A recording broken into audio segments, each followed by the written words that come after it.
Next, we'll discuss osmosis. Osmosis is the flow of a solvent from a solution of low concentration into a solution of higher concentration. The solutions may be separated by a semipermeable membrane.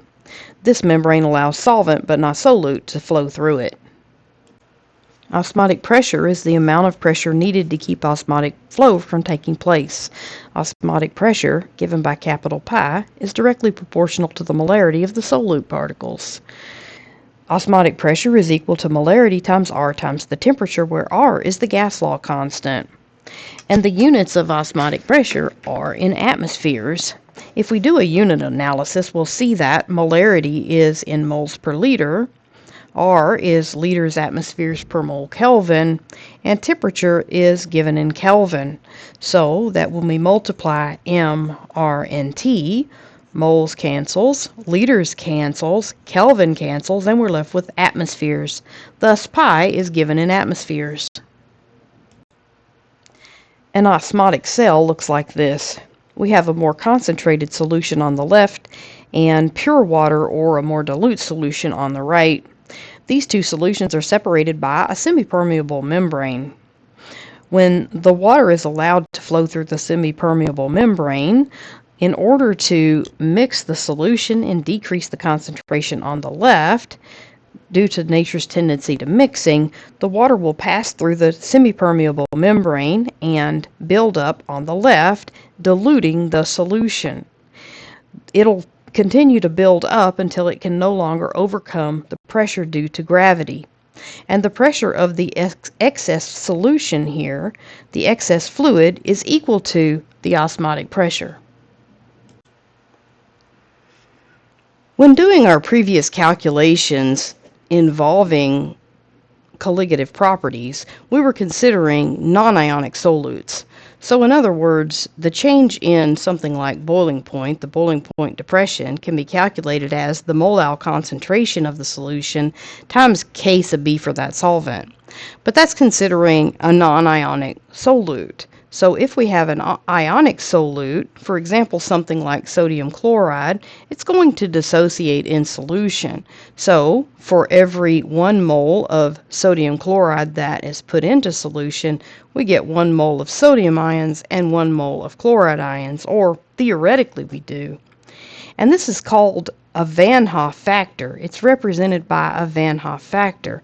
But in fact, we don't see complete dissociation of the sodium chloride. Some of those sodium and chloride ions will actually remain associated with each other due to ion pairing in solution. And so we don't see, say, a 1:2 ratio for the amount of sodium chloride we put in versus the sodium and chloride ions that are formed. We get a little bit less.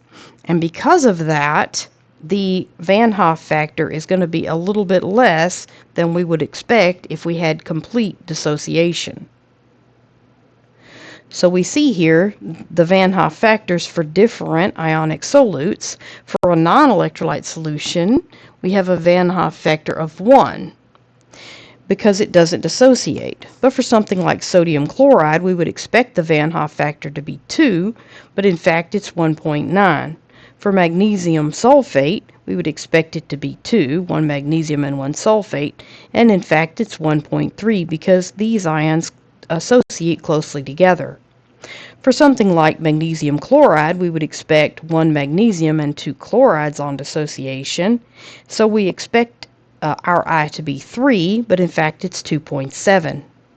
For potassium sulfate, we would expect 3 ions to form, but in fact our Van Hoff factor is 2.6. For iron chloride, we would expect, or iron 3 chloride, we would expect the Van Hoff factor to be 4. We would have 1 iron 3 and 3 chloride ions, but in fact the Van Hoff factor that's measured is 3.4. So we have to consider this Van Hoff factor when we're doing our calculations. Which of these solutions would have the highest boiling point? A 0.5 molar solution of sugar, which is non-ionic, a 0.5 molar solution of sodium chloride, which has a Van Hoff factor of 1.9, so in other words a dissociation ratio of 1.9 to 1, 1.9 dissociation for every 1 mole of sodium chloride we put into solution, or 0.5 molar magnesium chloride, which has a Van Hoff factor of 2.7, or a dissociation of 2.7 to 1.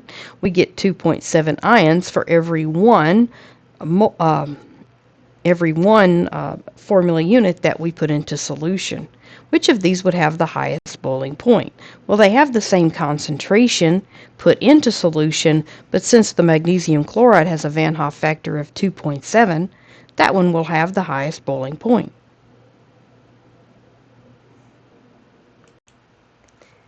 If you're pre-health, there's a special reason for you to learn about colligative properties.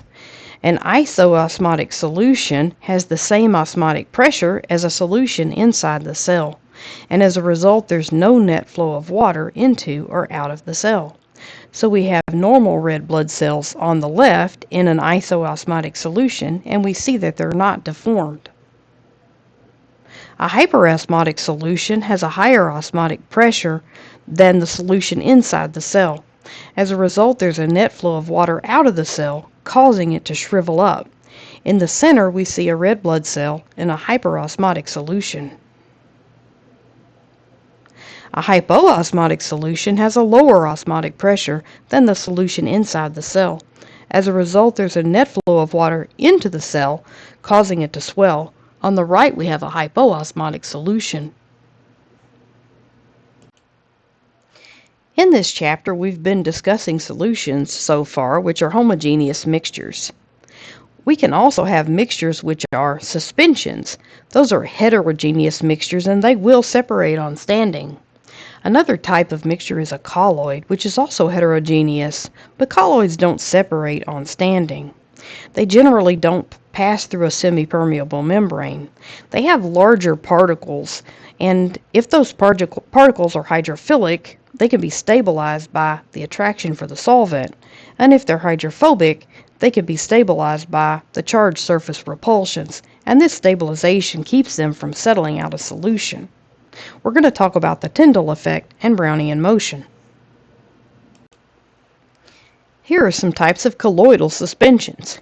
We can have an aerosol, which, for example, is a liquid dispersed in a gas medium, like fog.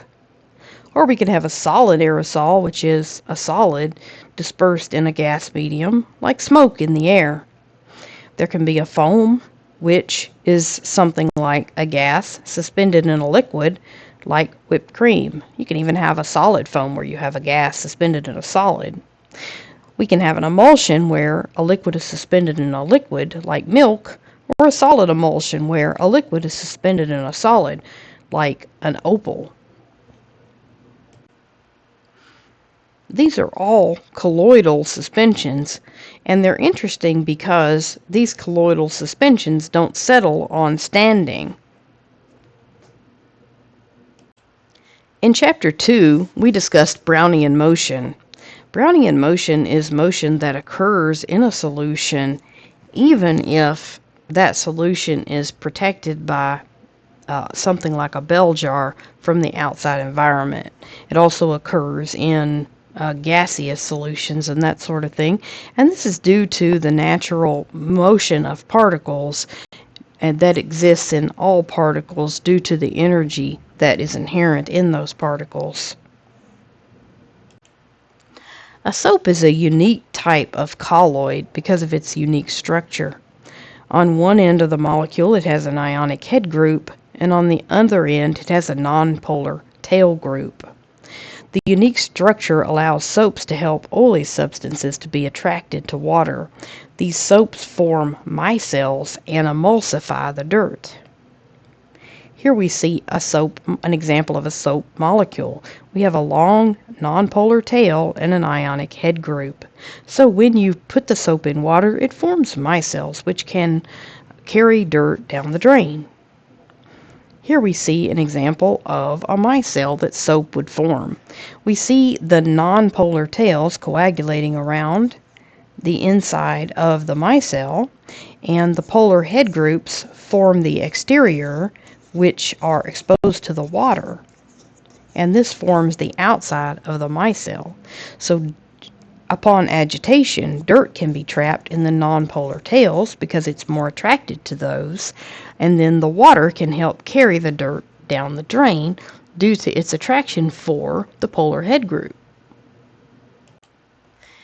Due to Brownian motion and micelle repulsions, soap will remain suspended in a colloidal solution indefinitely. And that's because all of the particles have motion inherent with them, like we learned due to Brownian motion. And since they're always moving, they're going to be bumping into each other. And these interactions or repulsions are going to keep them suspended in the solution.